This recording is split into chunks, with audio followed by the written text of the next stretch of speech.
Ang kwentong ito ay hango sa totoong buhay. Mula ito sa isa nating kabayan na itago na lamang natin sa pangalang Jethro. Taong 1995, Aklan. Kapag hindi na madaan sa sayantipikong pamamaraan, dito na pumapasok ang lihim na karunungan. Sa kaso ng panganay ni Jethro, kahit hindi naniniwala na pilitang maganap ng albularyo sa kalapit na probinsya, may pagdadalawang isip na humarap sa matanda kontra ito sa kagustuhan niya. Siguraduhin niyo lang na mapapagaling niyo ang anak ko. Sa oras na hindi, ako mismo makakalaban niyo. Ano? Gusto ko lang makasigurado. Wika ni Jethro sa albularyo. Bumaling din sa asawa ng si Tainsya. Matabil ang dila mo, iho. May mainit na kape sa kusina. Subukan mong humigop, baka kumalma ka. Iha, ikaw nang bahala sa asawa mo. Ayoko makarinig muli ng ingay sa kanya. Wika ni Mang Sebastian. Sinundan nito ng tingin ni Jethro. Buhat-buhat nito ang anak. Hindi may tago ang pag-aalala. Pinagbabawal man ang pagpasok sa silid, tumayo siya sa pintuan. Maingat na inilatag ng albularyo ang walang malay na pasyente. Napatanda ng krus. Inihipan ng dasal ang mga palad. Dinuraan pagkatapos. Ginawang hapla sa katawan ng bata. Bagay na hindi inasa ni Jethro. Tulalang pinanood ang buong proseso. Purong laway ang ginamit ng albularyo. Mula sa pamahid hanggang sa paghilot. Titigil ang paglapat ng palad kung iiip ng dasal. Pagkatapos niyan, dinuduraan ang basong tubig at saka pinapainom sa bata. Dito na nakialam si Jethro. Pagbubuhatan na sana ng kamay pero naunahan ng matanda. Nataranta siya nang iangat matapos kwelyohan. Binabarin siya makaraan ang ilang sandali. Ano yun? Laway na nga ang pinahid mo sa katawan ng anak ko. Pati ba pagpapainom? Napakadugyot mo naman. Albularyo ka ba o baliw? Wika ni Jethro. Mahal, dahan-dahan ka naman sa pagsasalita mo. Matanda ang kausap mo, ha? Kung hindi mo magawang igalang ang pamamaraan ng gamutan, kahit yung edad e respeto mo. Mang Sebastian, pasensya na po talaga. Hindi kasi namulatan ng asawa ko ang ganyang pamamaraan. Bakit mahal? Nakagisnan mo ba ang kadugyutan na yan? Kahit nga hindi lisensyadong doktor, hindi aprobahan ng ganitong pamamaraan. May manong, kapag lalabas sa resulta, malala ang kalagayan ng anak ko dahil sa kadugyutan mo. Humanda ka sa akin. Akma na sanang bubuhatin ni Jethro ang bata nang pasimple siyang hinila palayo ni Mang Sebastian. Nagulat siya sa pambihirang lakas nito. Kung ikukumpara kasi ang laki ng pangangatawan, patpati ng matanda, samantalang maskulado siya. Binuhat lamang siya ng isang kamay ng matanda.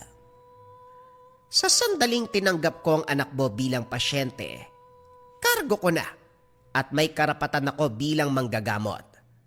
May pamamalakad ako na gustong malaman mo, iho.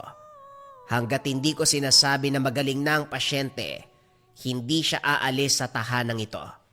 At kayo bilang kaanak, makikinig at susunod sa anumang sasabihin ko. Wika ni Mang Sebastian. Manong, hindi porket bahay mo ito pagsasalitaan mo kami. May karapatan ako dahil anak ko ang pasyente mo. Kapag sinabi kong aalisin ko siya sa tahanang ito, wala kang magagawa. O baka naman natatakot kang ipasuri sa lisensyadong doktor ang bata at malaman niyang pinaggagawa mo. Huwag mo kong binabantaan, iho. Nauunawaan ko. Pumunta kayo sa probinsyang ito para maganap ng albularyo ng hindi naniniwala sa lihim na karunungan. Sa astahan nyo palang halata na, lalong-lalo na ikaw. Itong asawa mo naman, Piniling maniwala dahil walang ibang kagustuhan kundi mapabuti ang bata. Sana ganun ka mag-isip. Talaga? Pinapahaba mo lang ang usapan, Manong. Hindi ko babawiin ang banta ko sa'yo. Kapag may nangyaring masama sa anak ko, patawarin ako ng Diyos sa magagawa ko. Sino ba ang Diyos na kinikilala mo? Iho, kahit pababain mo ang Diyos na yan dito, hindi ako mapipigilan yan. Alam ko ang ginagawa ko sa pasyente at magkaipitan man, handa akong managot. Mahal, tama na, huwag ka nang sumagot. Nandito tayo para sa kagalingan ng anak natin. Pwede ba? Isang tabi mo yung ugaling yan. Ako nahihiya sa iyo eh. Hindi na lamang sumagot si Jethro nang marinig ang saloobin ng asawa. Lumayo na rin ang albularyo kung kaya't naging kalmado. Gayunpaman, hindi pa rin nawawala ang pag-aalala. Nakatuon sa anak ang buong atensyon. Sa pananatili sa tahanan ng albularyo, nabigyan ng pagkakataon ang mag-asawa na masaksihan ang panggagamot. Sunod-sunod ang pagdayo ng mga pasyente na may iba't ibang kondisyon. Inuna muna ni Mang Sebastian ang may mababaw at ordinaryong kalagayan. Nandidiri man habang nanonood dahil dura ito. Hindi maitago ang pagkamangha sa pamamaraan.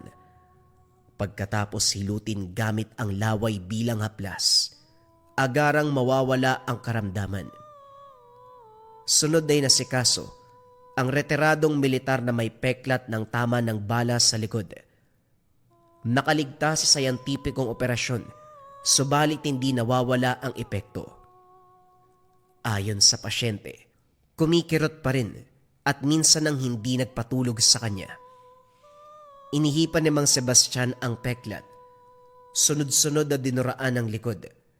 Banayad ang paggimas na sinasabayan ng hindi maintindiang salita.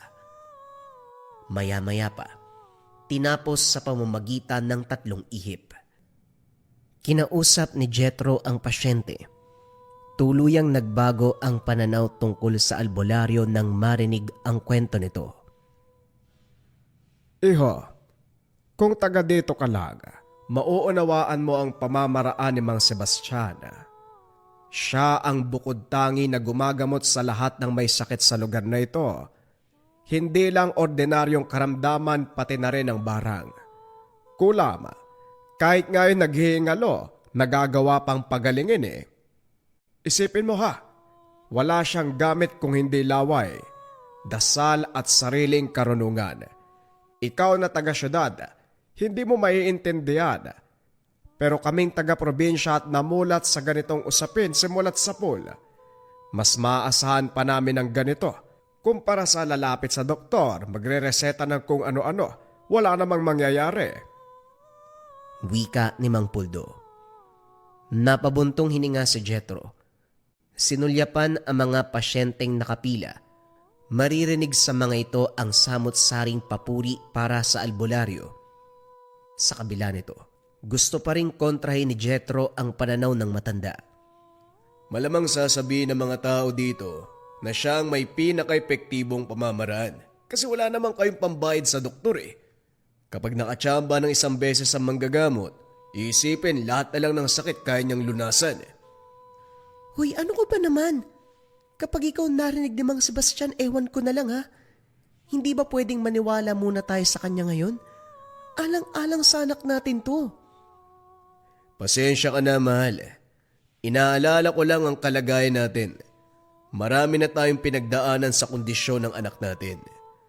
Ayokong umabot sa punto na isang pagkakamali ang paglapit sa albularyo. Kailan ba tayo papauwi ng matandang yan? Susuriin pa nga niya yung bata. Ang sabi niya kapag may nagbago at lumakas muli si Angeline, pwede na tayong umuwi. Mabuti kung ganun. Nagsasawa na ako sa lugar na ito eh. Hindi na nga ako halos makahinga. Wika ni Jethro. Pagsapit ng gabi muling sinuri ang kalagayan ng bata. Hindi may tago ang tuwa ng ideklara ni Mang Sebastian na ligtas na ito. Ang dating naninilaw na balat ay naging normal. Ang mahinang katawan naging malakas. Nasa kondisyon na ang bata. Kaagad itong kinarga ni Jethro at walang pasabing lumabas ng bahay. Dismayado ang asawa na siyang kumausap sa albularyo. Pagpasensyaan mo na yung asawa ko, Manong, ha? Ako na pong hingi ng dispensa. Maraming salamat po sa tulong nyo. Gumaling na ang anak ko, ito po pala, tanggapin nyo. Naku, hindi ko tumatanggap ng pera, iha. Ayos na sa akin ang pagpapasalamat mo. Basta kapag may nangyari sa bata o sa inyong mag-asawa, kung may maitutulong ako, pumunta lang kayo dito. Sa kabilang banda, hindi nagustuhan ni Jethro ang pagiging mabuti ni Mang Sebastian. May kung ano sa kaloob-looban ang kumukontra dito. Tinawag ang asawa at madaling umalis sa lugar. At dahil hindi mapakali, unang ginawa kinabukasan, dinala ng klinika ang anak para ipasuri sa doktor. Ito man ay hindi makapaniwala na ang dating pasyente na diagnose na biglang gumaling. Nagtanong ang doktor, pero pumigil ang asawa ni Jethro. May bala ka pang ilaglag si Mang Sebastian? Alam mo naman na may mga doktor na hindi naniniwala sa ganong karunungan. Paano kung mag-ibang isip nun, tapos sinugod si Mang Sebastian? Kargo pa ng konsensya natin yung mangyayari. Hindi ka talaga nag-iisip, no? Magpasalamat ka na lang kaya. Ginawa na nga lahat ng albularyo, mapagaling lang si Angeline Bakit ba kasi tiwalang-tiwala ka sa albularyong yan? Nilawayan ka rin ba niya para kumampi ka? Mahal, kahit napagaling niya ang anak natin, hindi ako pwedeng magpakampante. O sige, siya na ang magaling sa larangan, pero hindi ko matanggap na laway ang ginagamit niya. Paano kung may sakit ang taong yun? Paano na ang anak natin? Oo na, naiintindihan ko na yung punto mo. Pero sana bawas-bawasan mo yung nangaapa ka ng pagkatao ng iba. Tumahimik na lamang si Jethro. Bumalik ng klinika para humingi uli ng reseta. Ayaw mang magbigay ng doktor dahil magaling na ang bata. Giniit pa rin niya. Sa lumipas na mga buwan, ligtas na nga ang kondisyon ng bata. Pumasok na ito sa eskwela. Nakikipaglaro. Malakas na malakas. Nagawa ng ipagkatiwala sa iba. Habang nasa pangangalaga ng yaya, umabot sa punto na dinala sa probinsya. Matagal nang kilala ni Jethro ang Ale maging ang pamilya nito kaya buo ang tiwala. Tuwing bakasyon, doon titira ang bata.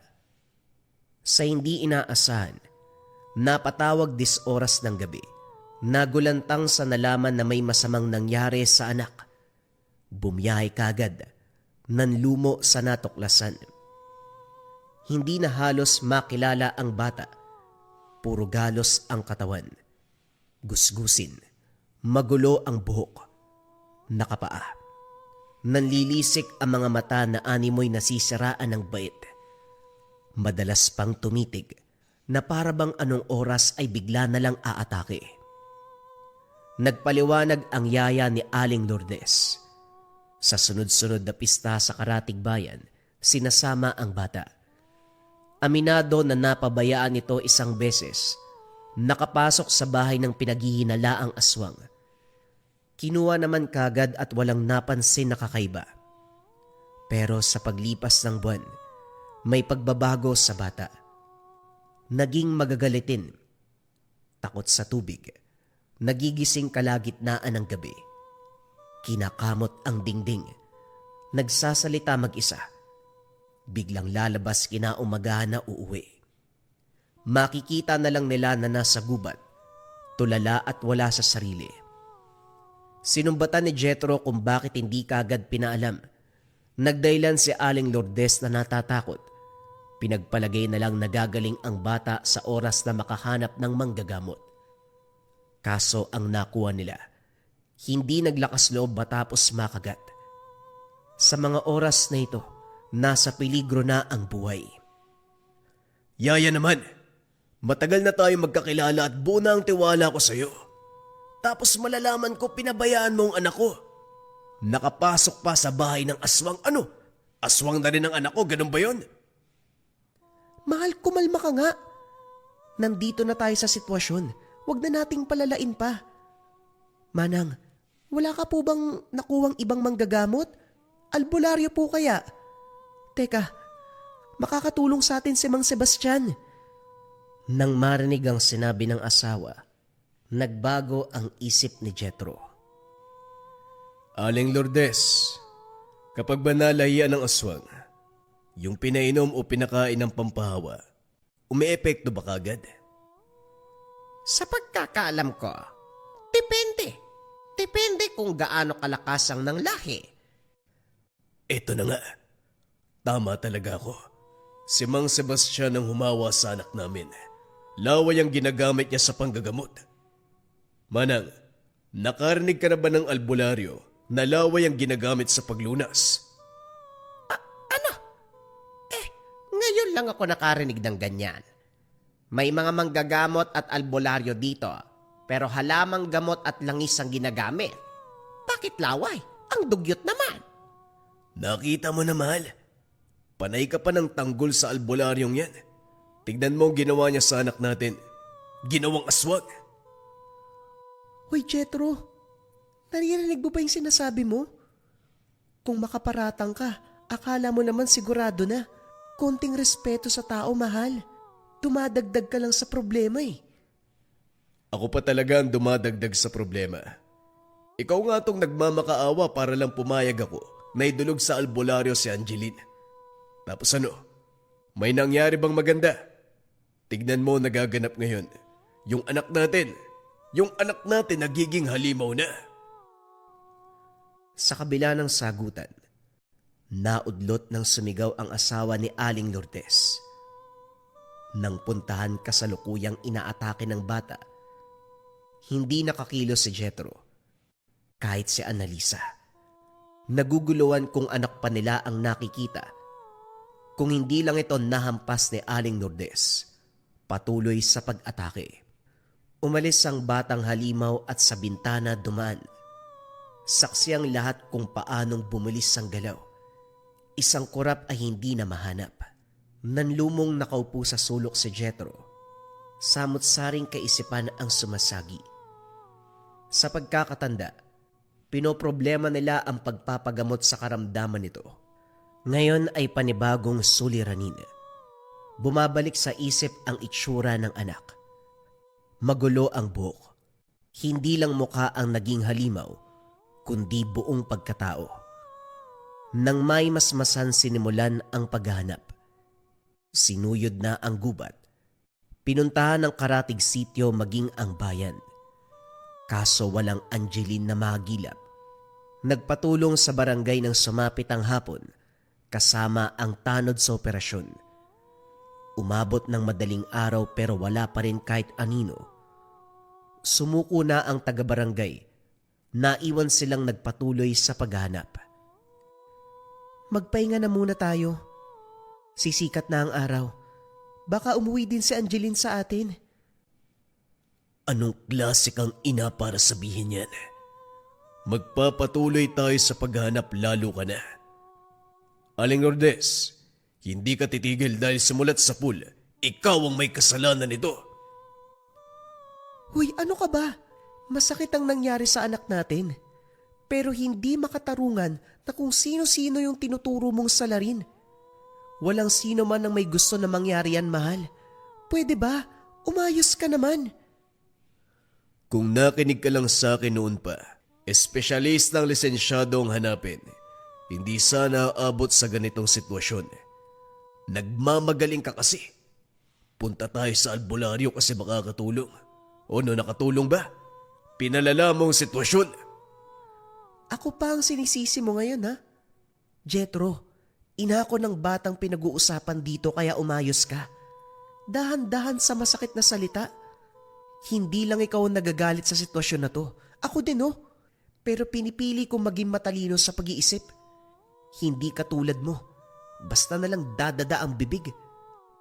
Total, hindi ka naman napapagod. Magpatuloy ka sa paghahanap. Manang tara na po. Kailangan nyo na pong magpaingay. Walang nagawa si Jethro nang umalis ang asawa at si Aling Lourdes. Gayunpaman, hindi siya nagsisi na sinabi ito kay Annalisa. Para sa kanya, desisyon ng asawa na lumapit sa albularyo ang nag-ugat ng kaganapan. Sa pagpapatuloy ng paghanap, swerteng nakasalubong si Mang Poldo, yung kapitbahay at pasyente ni Mang Sebastian. Nagtataka ito nang makita siya. Hindi maiwasan ni Jethro ang mag-usisa sa buhay ng albularyo, kaso nga lang limitado ang alam ng matanda. Nagbungkahi pa ito na si Mang Sebastian mismo ang usisain. Sandali nga, bakit parang gigil na gigil ka? May nangyari ba? Nagpagamot ka rin ba kay Mang Sebastian? Anak mo yun, hindi ba? O anong problema? Hindi binuking ni Jethro ang tunay na kaganapan. Naisip niya na baka magsumbong ito sa albularyo, kaya naman iniba ang usapan. Wala naman po, gusto ko lang magtanong. Kahit ngayon kasi, hindi ko pa rin matanggap na nilawayan yung anak ko. Gumaling naman pero yung pandidiri ko hindi naalis eh.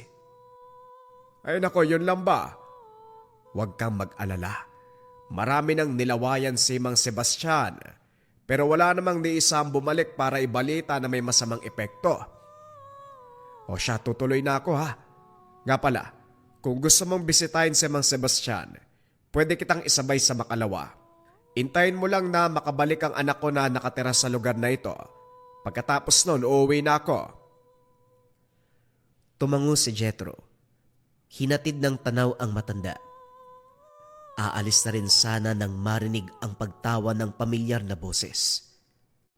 Paglingon, si Angeline. Nakakaawang nakatitig sa kanya. Napangiti si Jethro. Tinakbo ang distansyang pagitan pero natigilan. Biglang naalala ang itsura nito nung nag-anyong halimaw. Dumampot ng kahoy sa tabi bago nilapitan. Naging maingat pa sa takot na umatake ito bigla. Matapos maramdaman ang kainosentihan ng bata, dito bumigay si Jethro. Niyakap at kinarga. Bumigat ang kalooban habang pasan-pasan pabalik ng bahay. Natuwa ang asawa at si Aling Lourdes nang makita ang bata. Subalit iba naman ang pumasok sa isip ni Jethro. Masama na naman yung titig mo, mahal. Natatakot ako, may binabalak ka ba? Talagang meron.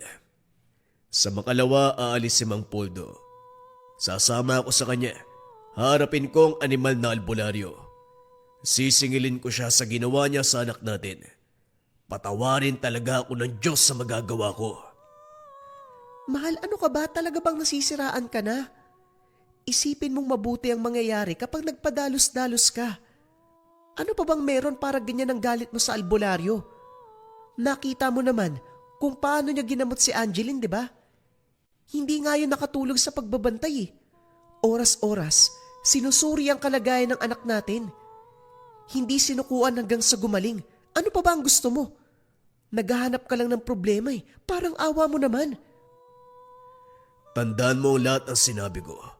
Dahil sa oras na makaharap ko ang taong yun, lalabas ang katotohanan. Hindi ko siya titigilan hanggat hindi na amin nalaway niya ang dahilan ng sitwasyon ng anak natin. Sige, tandaan mong hindi kita mapapatawad sa oras na magkamali ka ng hinala. Hiwalayan kita. Isasama ko si Angeline pauwi sa probinsya ni Mama. Hindi inasahan ni Jethro ang banta ng asawa. Sa puntong ito, napapaisip kung ano ang nakikita ni Annalisa kay Mang Sebastian para ganun na lamang pagkatiwalaan. Ano man ang rason ng asawa, tumindig si Jethro sa sariling paniniwala. Sa mga sumunod na araw walang pagbabago sa kalagayan ng bata. Pinagpasalamat na lang, hindi umandar ang pagkalimaw. Si Aling Lourdes at ang asawa nito patuloy sa paghahanap ng manggagamot. Pahirapan dahil nadala sa unang kinuha, hanggang sa ngayon nagpapagaling pa. Pinasuri na rin ang asawa ni Aling Lourdes na ilang beses inatake ng aswang. Bago makabalik ang mag-asawa, Dumaan sa bahay si Mang Poldo. Walang paalam na sumama si Jethro. Habang lulan ng motorsiklo, hindi kailanman lumubay sa isipan ang paggiganti. Sa imahinasyon pa lang, naglalaro na ang gagawin sa albularyo. Pagdating, dismayado dahil umalis ang matanda. Ayon sa kapitbahay, may ginamot na yanggaw sa kabilang sityo. Nakuryoso si Jethro kaya napausisa. Detalyado namang sumagot ang kapitbahay nang malaman hindi maiwasang ikumpara sa sitwasyon ng anak. Ngayon lang din napagtanto na yanggaw ang termino ng pagsasalin lahi ng aswang sa tao. Ay nako, tama na yan, Lursing. Tinatakot mo ang tao eh. Iho, maraming paraan ng aswang para layian ang tao. Pwedeng sa kagat, orasyon, pagkain at kung ano-ano pa. Gaano po ba katagal bago maging aswang ang tao? Depende kung gaano kalakas ang nakuwang sumpa. Pwedeng makalipas ang araw epekto na. May kaso naman na aabutin ng ilang linggo, buwan o hindi kaya taon. Yung kasamaan nga namin ng militar noon 5 taon bago umepekto. Kung masyado namang mahina ang katawan ng biktima, sandali lang, epekto na kagad. Napabuntong hininga si Jethro. Sa puntong ito sigurado sa naisip na si Mang Sebastian ang yumanggaw sa anak. Maya-maya pa biglang napasugod nang makita ang albularyo. Natigilan ito bago pa man makakilos. Pinaulanan ng suntok ni Jethro. Umawat kagad si Mang Poldo. Hindi nagpatinag. Binugbog ng binugbog ang matanda. Saka lang nahinto ng magtinginan ang mga tao. Hinatak siya ni Mang Poldo sa tahanan ng albularyo. Hindi sana ako makikialam dahil wala akong ideya sa problema ninyong dalawa. Kaso, ako nagdala sa iyo dito, Jethro. Ano bang problema mo kay Mang Sebastian? Sa inabahaba ng usapan natin kanina, hindi mo man lang sinabi. Dumako ang tingin ni Jethro kay Mang Sebastian. Duguan ang bibig at ilong nito. Nagtatakang napatitig sa kanya.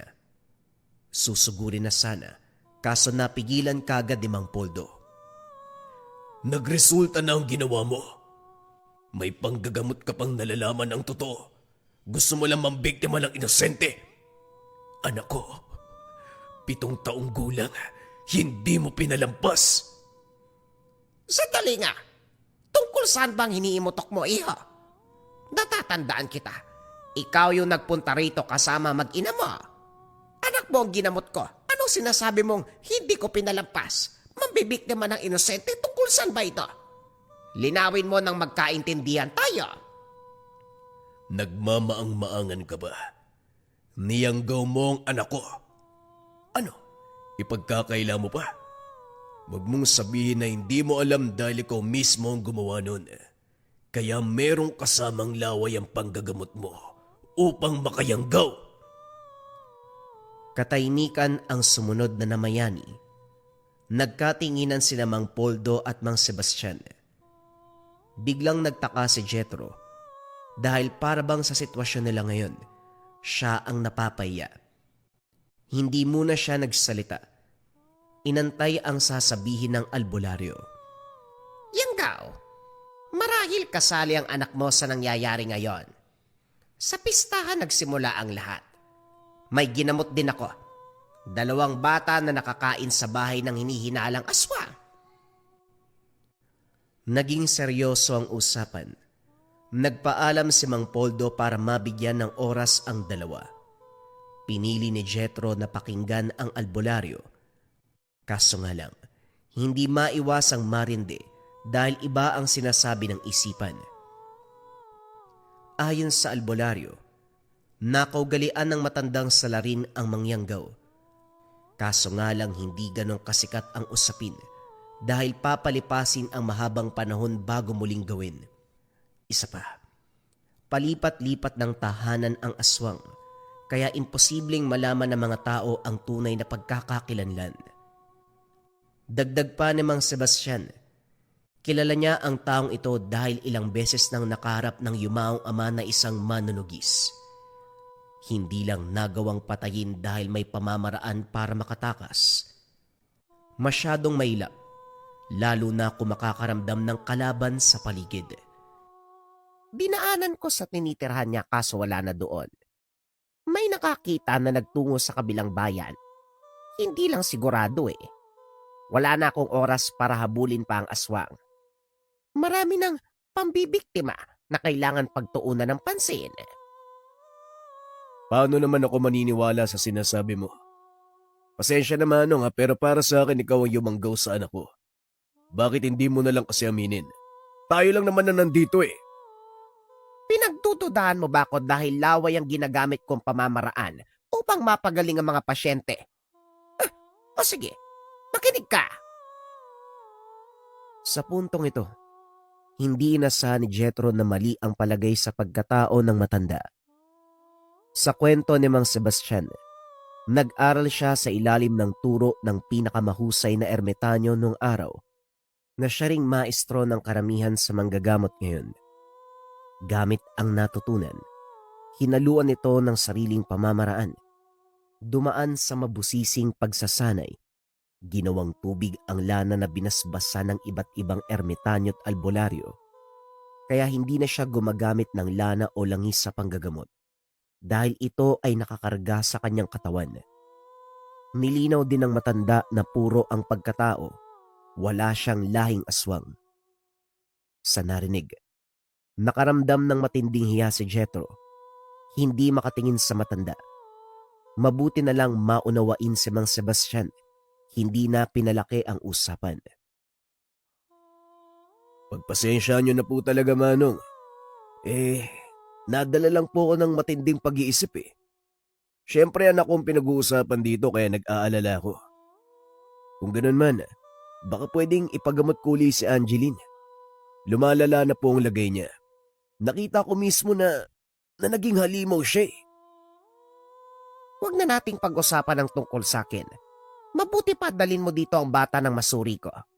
Sa oras na makauwi ka na sa inyo, bumalik ka kagad. Dalin mo ang bata. Kung lalaban man, gawan mo ng paraan. Nga pala, ipainom mo ang tubig na ito. Pilitin mo kung ayaw niya. Yan ay sagrado at may basbas.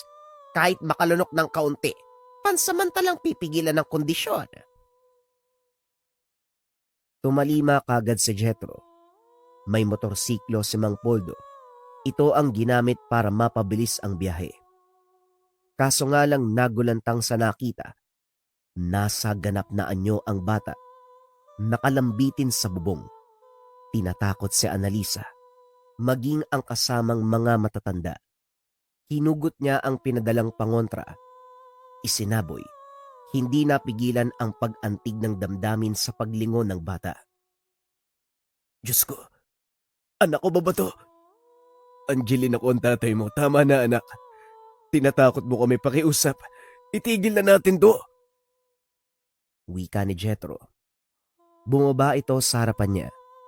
Pero nag-iingat nang makilala ang hawak niyang pangontra. Kinikilabutan sa ingay na nalilika. Nanoot sa ilong ang amoy. Gayon pa man sa kabila ng takot, sinubukan ni Jethro na pakalmahin ang bata. Dahan-dahan itong inabot pero kalmot ang natanggap. Tumilapon pa siya matapos banggain.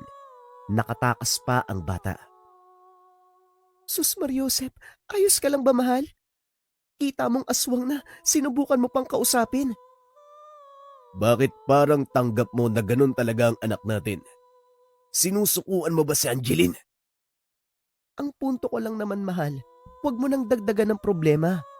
Tignan mo nasugatan ka po. Paano kung yung simpleng kalmot na yan, mahawa ka sa kanya? Hindi pa nga natin natatapos yung problema sa anak mo, dadagdagan mo pa? Natauan si Jethro sa sinabi ng asawa. Binuksan ang bote ng lana at pinatak sa sugat. Nakaalalay naman ang asawa ni Aling Lourdes sa si Mang Pedrito. Binendahang mabuti. Nang mahimasmasa ng lahat, nagpa siyang hanapin ang bata. Pero sa pagkakataong ito, Si Mang Pedrito at Jetro ang lumabas. Nagbitbit ng patalim at panali, sinimulan ang paghahanap. Naabutan ng bata sa silong ng bahay. Naalerto si Jetro dahil ayon kay Mang Pedrito may bagong panganak sa lugar. Mabilis na nilapitan pero bago makarating, maririnig ang paghiyaw ng sanggol. Iyak na animoy sinasaktan. Nagulantang ama kasama. Kanya-kanya sa paglabas ang kalalakihan para suriin ang paligid. Malakas ang boses sa pagbabanta. Sinisindak ang aswang, napapatayin sa oras na makita. Kahit nakalis na ang halimaw, natatakot pa rin si Jetro. Hindi pa magawang lumabas sa pinagtataguan dahil nakabantay sa paligid ang mga lalaki. Ilang sandali sila sa ganong sitwasyon bago nakaalis. Sinunda ng dinaanan ng bata. Maraming bakas. May mga dugo sa halaman. Hindi nagtagal na abutan ito. Nakayuko sa nakabulagtang baka. Hindi lubos maisip ni Jetro kung paanong itinumba ng anak ang ganong kalaking hayop. Nang makita ito ng harapan, bukas ang tiyan at kinakain ng laman. Kagad na alerto nang mapansin ang presensya nila. Sa isang igla, nakatakas na naman. Hinabol ng hinabol.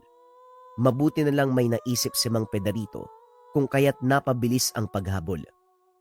Ginamit ang pain ng mga ngaso. Nahuli ang bata subalit nagtamo ng sugat. Magagalit na sana dahil nasaktan ng anak pero hindi na lamang ginawa. Kagad isinaboy ang lana. Sa pilitang pinainom ang tubig ng albularyo. Makalipas ang ilang sandali na walan ng malay ang bata. Matapos bihisan, bumiyahe patungo sa tahanan ni Mang Sebastian. Walang problema sa daan dahil walang malay ang bata. Pero sa sandaling nakabot sa bakuran ng albularyo, bigla itong bumangon at nagwala. Sinubukan pang tumakas. Mabuti na lang nariyan kaagad ang matanda. Tinali ang bata dahil hindi matigil sa pagwawala. May basbas ang lubid pero nangangamba pa rin na mapigtas. Napakalakas ng bata na kung hindi na uso ang aswang sa mundo, masasabing sapi ng demonyo. Kulang na lang magsalita ng hindi maintindiang lengguwahe. Pagkatapos ihanda ang mga gamit, sinimulan ni Mang Sebastian ang ritual. Walang ideya si Jetro sa mangyayari pero sa puntong ito, binigay na ang buong tiwala sa albularyo. Sa unang saboy ng asin, hindi magkamayaw ang bata. Kung malaya pang makakagalaw, babalik ta rin ang katawan. Masama ang titig, nanlilisik ang mga mata. Pagkatapos niyan, umangat na ang hinihiga ang papag. Nang simula ni Mang Sebastian ay kalawang yugto ng gamutan, dito unti-unting kumalma. Isang lapat ng palad na may durang laway sa noo. Animoy ng hina. Maya-maya ay nawalan ng malay. Naglabas ng patalim ang albularyo. Dito naalerto si Jetro. Sandali lang, Manong. Anong gagawin mo sa anak ko? Papatayin mo ba siya? Iho, kailanman hindi ako papatay ng inosente. Kumalma ka at manood. Muling naupo si Jetro. Pinanood ang proseso ng albularyo. Paulit-ulit na dumudura sabay hilot. Nakatuon sa tiyan ng pasyente. Maya-maya pa hindi na iwasang tumayo sa pag-aalala. Dahan-dahang sinugatan ni Mang Sebastian ng bata. Maliit lang subalit sapat para mabahala ang ama. Si Jetro ay hindi mapakali. Sinundan ito ng pagsambit ng salita. 3 ihip. Dinuraan ng palad at idiniin sa sugat. Mahabang katahimikan ang namayani. Sumasambit ng orasyon si Mang Sebastian, pero sa pamamagitan ng isipan. Napapikit ito, pero batay sa galaw, may kung anong hinuhugot mula sa katawan ng pasyente. Hindi nagtagal. Sa paglahad ng kamay may nakuwang maliit na bato. Kasing laki lang ito ng munggo. Pero ayon sa albularyo, dito nagmula ang sumpa ng yanggaw. Tinapos ang ritual sa paggamot ng sugat. Hindi nilubayan ni Jethro ang anak. Nanatili sa tabi hanggang sa magkamalay, kaso ang bili ng albularyo, wag munang biglain ang bata. May iniinday itong pinsala sa kaloob-looban at sugat. Matagumpay kong nakuha ang bato ng Yanggao. Pero kailangan pang suriin ang bata. Sa lahat ng Yanggao na ginamot ko, ito ang pinakamalakas. Kahit ako nagtamo ng pinsala. Nanlaki ang mga mata ni Jethro nang inangat ni Mang Sebastian ang gamit. Sugatan din ang tiyan nito, katulad ng sugat ng bata. Ang pinagkaiba lang, mas malalim, pero hindi mapapansin na nasasaktan dahil maaliwalas ang pagmumukha ng matanda. Paano naman nangyari yan? Hindi ka naman nasaksak ah. Hindi mo sinaksak ang sarili mo. Anak ko lang yung sinugatan mo, di ba? Paano ka nagkaroon yan? Ganito ang nangyayari kapag malakas ang karga ng pasyente. Mabuti nga, wala sa paligid ang aswang na yumanggaw. Dahil kung nandito yon, siguradong mas malala pa ang aabutin ko. Normal lang sa'yo na magulat sa nangyayari. Maraming hindi may papaliwanag na kaganapan kapag ganito ang usapin. O siya, asikasuhin ko muna ang ibang pasyente. Napabuntong hininga si Jethro. Napailing na lamang. Gayunpaman, ikinatuwa ang resulta ng gamutan ni Angeline. Ligtas na ang bata. Lakas na lamang ang binabawi. Ilang araw ding nanatili sa tahanan ng albularyo. Nung una, pagdududa ang tingin kay Mang Sebastian. Nabuo na ngayon ang pagkakaibigan. Humingi ng tawad dito, lalo na sa asawa na ilang beses nakasagutan. Nang maayos ang problema, nagkalinawan kay Aling Lourdes. Nilisan na ang lugar. Magaan ang loob na bumalik ng syudad. Inakalang doon na nagtatapos ang lahat, pero magpapatuloy ang kalbaryo. Lineman ang trabaho ni Jethro, at habang nadestino sa malayong probinsya, nakasalamuha ang matanda. Walang ideya na ito ang aswang na tinutukoy ng albularyo na yumanggaw. Mabait ang pakikitungo, kaya walang makakaisip na may tinatago sa pagkatao. Saka lang napansin nang magreklamo ang kasamahan. Minsan na silang nabigyan ng pagkain ng matanda. Ang unang himutok, pananakit ng tiyan. Dinala pa sa doktor, pero ayon sa resulta, walang dapat ipag-alala. Binaliwala hanggang sa lumala ng lumala ang kalagayan. Mula sa simpleng pananakit ng tiyan, nag-iiba ang paningin. Sinabi pa mismo ng kasama na gusto niyang patayin si Jethro. May kung anong nagtutulak na saktan siya. Naalerto ng sabihin na gustong kumain ng laman at nauuhaw sa dugo. Batay na rin sa pagbabago ng itsura, naisip na baka Yanggao. Hindi muna nagpadalos-dalos. Inantay ang tamang oras para malaman ang nangyayari. Tuluyan na ngang nagbago ang kasama. Nagulantang ang lahat. Kanya-kanya sa pagtakas para makaiwas. Mabuti na lamang may naiwan na tumulong kay Jethro. Kinoryente ito, pero nawalan lang ng malay. Hindi pinalabas ang problemang ito. Kagad sinibak ang Nayanggaw. Si Jethro naman nagmamadali sa pag-uwi. Pero habang nag-aabang ng masasakyan, palihim na sumunod ang kasamahan. Aminado siyang hindi makakatulong ang mga tao kahit ipagsigawan na isa itong aswang. Hindi rin nais madamay ang pamilya, kaya salip na sa bahay pumunta.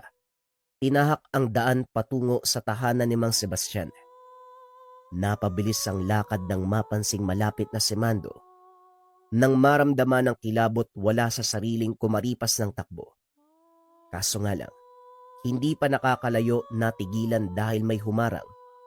Tao pa din, may kaunting pagbabago lang sa muka. Nakakakilabot ang presensya. Mabilis ang kilos. Hindi pa nakagalaw si Jethro, sinakal na siya nito. Masyadong malakas, agresibo. Nanginginig na ang katawan ni Jethro sa pagpigil dito. Minabuting iiwas ang muka dahil naglalaway ang aswang. Binuhos ang lakas, pero umabot pa rin sa punto na nakalmot. Sa kabutiang palad, yun lamang ang natamo. Swerteng dumating si Mang Sebastian. Kaya pala malakas ang kabog ng dibdib ko. May peste sa paligid. Malas mo dahil kaibigan ko ang biniktima mo. Hindi ako makakapayag na galawin mo yan. Ako ang kalabanin mo. Patas din naman. Pareho tayong may pinanghuhugutan ng lakas. Dinuraan ni Mang Sebastian ang bitbit na gulok. Kinalat ang laway sa talim. Sinalubong ang atake ng aswang. Tahimik na nanonood si Jethro. Mabilis ang galaw ng isa't isa. Parehong nasasabayan ng kilos. Pero sa huli, tumagos ang gulok sa katawan ng Yanggaw. Bigla itong natauan. Tumakbo sa tabi para makahinga. Patayin mo na yan, Manong, para hindi na makapambiktima. Muntik na ako dyan eh. Wag mo na, iho. May naisip akong ipagawa sa isang to. Halika, pumunta tayo sa bahay ng maturuan ko ng leksyon. Ginapos si Mando. Nagsali ng tubig sa baso. 3 beses dinuraan. Hinalong mabuti at saka inihipan ng dasal. Pwersahang pinainom sa Yanggaw. Mabilis ang epekto. Nagwawala habang pilit na sinusuka ang batong nagkakarga ng sumpa. Madali itong nailuwa. Kaagad namang nagritual ang albularyo. Pagkatapos muling pinakain, nawalan ng malay at sa paggising nito. Ibang-iba na ang kilos, na parabang sunod-sunuran sa bawat salita ng matanda. Detalyado itong binigyan ng utos, panay lang sa pagtango. Hinayaan itong umalis papunta sa aswang na Yumanggaw. Jethro, tandaan mo, kung matatagpo ang patay ang kasama mong yon, kahit ano pa ang dahilan ng kamatayan, ibig sabihin patay na din ang aswang. Kung hindi naman isa lang ibig sabihin nun, hindi tayo nagtagumpay. Ano po ba talaga ang gagawin ni Mando? Manong, baka pwede naman. Huwag siyang patayin. Pabuting tao siya, biktima lang eh. Kagaya ng anak ko. Naiintindihan ko ang punto mo. Pero wag mong kakalimutan na hindi lahat ng inosente nabubuhay. May iba na kailangan magsakripisyo para sa kaligtasan ng nakararami. Huwag kang mag-alala. Nararamdaman ko sa katrabaho mo ang kagustuhan sa pinapagawa ko. Hindi man niya sinasabi sa salita, mababasa sa galaw at mga mata. Handa siyang magsakripisyo para makatulong. Napalunok ng laway si Jethro. Isa lang naman sana ang gusto. Gamutin si Mando pero iba ang plano ng albularyo. Wala rin siya sa posisyon para magpasya. Si Mang Sebastian ang may karunungan. Samantala, siya ay hamak na humingi ng tulong. Pagkatapos lunasan ang tinamong kalmot, nagpaalam siya sa matanda. Katulad ng sinabi ni Mang Sebastian, natagpo ang patay si Mando. Natuklasan ang bangkay sa kalagitnaan ng gubat. Maraming bakas ng kalmot kung saan. Mantsa ng dugo sa mga halaman at lupa. Hindi lang isang yabag ang mapapansin. At siguradong merong nakalaban ang taong ito. Pero para kay Jethro, walang ibang salarin kung hindi ang matandang Yumanggaw. Patay na si Mando. Ibig sabihin patay na rin yung aswang. Mabuti nga sa kanya. Duda rin ako na siya ang Yumanggaw sa anak ko eh. Kung may alam ako sa lihim na karunungan, ako mismo magliligpit sa kanya. Swerte siya, wala akong alam. Pero hindi bale. Sariling Yanggaw niya ang kumitil sa kanya. Yan ang napapala ng mga halimaw. Wala nang balita na may iba pang bangkay. Buo ang palagay na sumakabilang buhay na ang matandang mangyayanggaw. Sa isiping ito, gumaan ang loob ni Jethro. Ngayon pa, na naiganti na rin ang anak. Sa pagtatapos ng kaganapan, hindi lubos maisip ni Jethro na ganito ang pinagdaanan. Sa pagkakatanda, naghahanap buhay lamang. Naghahanap ng taong makakagamot sa anak. Umabot pa sa albularyo dahil sa pangungumbinse ng asawa. Marahil nagduda siya nung una. Hindi maiiwasan dahil ito ay pagmamahal ng isang ama. Pero dahil na rin sa kabutihan ni Mang Sebastian, dahil sa pag-intindi at pagiging tapat sa layunin, nagawa ng solusyon ang pinakamalaking problema ng anak. Nagamot ito. At bukod pa diyan, nagkaroon siya ng bagong kaibigan, isang matanda na may kaalaman sa lihim na karunungan na handang tumulong sa kanya sa oras ng pangangailangan, kaya nila napatay ang taong mangyayanggaw. Habang buhay, labis ang pagpapasalamat ni Jethro sa isang matanda na tumulong sa kanya, sa isang matanda na gumagamit ng kakaibang paraan, na gumagamit ng laway sa panggagamot. Top 5 items na kailangan mo sa Lika Merchandise ngayong 2026. Simulan natin kaagad sa number 1. Number 1, Gunita Bracelet for Good Health Bracelet. Yung energy and vibration na ina-attract ng ating Gunita Bracelet ay nakakatulong sa pagpapaganda ng kalusugan. Laging tandaan mga kabayan, para saan ang ating mga swerte, kayamanan, kung hindi maganda ang ating kalusugan. Kung ang priority mo ay magandang kalusugan, energy and vibration na ina-attract, dito ka sa ating Gunita Bracelets. Number 2, ang ating Gintong Gabay o Gabay Medallion Ethnic Version. Pareho lamang ng bisa to mga kabayan, sa designs lamang siya nagkaiba. Ito Gintong Gabay, ito naman ethnic yung approach. Ang bisa nito mga kabayan ay pampaswerte at gabay sa career, health, love life, and finance. Kung nangangailangan ka ng swerte at gabay sa 4 na aspeto ng buhay ngayon 2026, kung kailangan mo ng guidance sa araw-araw ngayon 2026, dito ka sa top 1 necklace natin, ang Gabay Medallion pangkalahatan. Pili ka na lang ng designs kabayan ko. Number 3, syempre hindi mawawala ang depensa spiritual mga kabayan. Meron tayong kalusugan at gabay sa araw-araw, pero kailangan din natin ng depensa spiritual. Kontra sa lahat ng negative energy, kontra kulam, barang, tigalpo, palipadhangin, usog, o kahit anong masamang uri ng sumpa. Ito ang Maracuyo Bracelets mga kabayan. Nandito din yung tinatawag nating rebuelta or sumbalik. Kung ano man yung sumpa na ibinigay sa inyo, ibabalik doon sa taong nagbigay. Kaya sobrang trending ng ating Maracuyo. May 4 na kulay kang pagpipilian. Pwede tong lava na may gintong San Benito, pwede tong white na may gintong San Benito, pwede tong brown na ethnic version at black na ethnic version. Pili ka na lang, kabayan ko. Number 4, Gintong Palay Money Amulet. Ito bagay na bagay itong coin na to mga kabayan para sa mga tao na ayaw naman na nagsusuot ng kung ano-ano. Baliktaran ng simbolo, ang bisa nito ay pampaswerte sa pera, for dreams manifestation, kung may mga kahilingan ka na gustong matupad ngayon 2026, for abundance and for prosperity. Sobrang simple lang nito, iipit mo lang siya sa wallet mo, dalhin mo lang palagi, ilagay mo sa gabay po lang tela pouch, basta dala-dala mo, let it work for you kabayan. Gintong Palay Money Amulet. At syempre mga kabayan ko, ang pang-5, hindi mawawala ang Kaluban de Pampaamo. Pampaamo sa tao, pampaamo sa negosyo. Kung feeling mo nasa toxic environment ka kabayan, ikaw lagi yung napapag-initan, laging galit yung partner mo, laging galit yung boss mo, laging galit yung mga katrabaho mo, sa'yo lagi sinisisi ang mga bagay-bagay, magkaluban de pampaamo ka. Pampaamo sa tao, pampaamo sa negosyo. Bagay din to sa mga nasa sales or sa mga tao na palaging merong kausap para mabilis kayong makapagpalagay ng loob ng taong kausap mo. Sobrang simple lang. Itong kaluban, gawa to ng mga katutubo sa Negros, pero may mga sangkap pa ito sa loob. Dadalin mo lang kabayan. Let it work for you. Lagay mo sa bag mo, lagay mo sa bulsa mo, basta dala-dala mo lang palagi. Yon ang ating top 5 items na kailangan mo ngayon 2026 sa Lika Merchandise. Kung interesado ka kabayan, pwede mong i-click yung yellow basket sa baba. Pero if ever na walang yellow basket, i-search mo lang ang shop ng Lika Merchandise. Ingat sa mga scammers.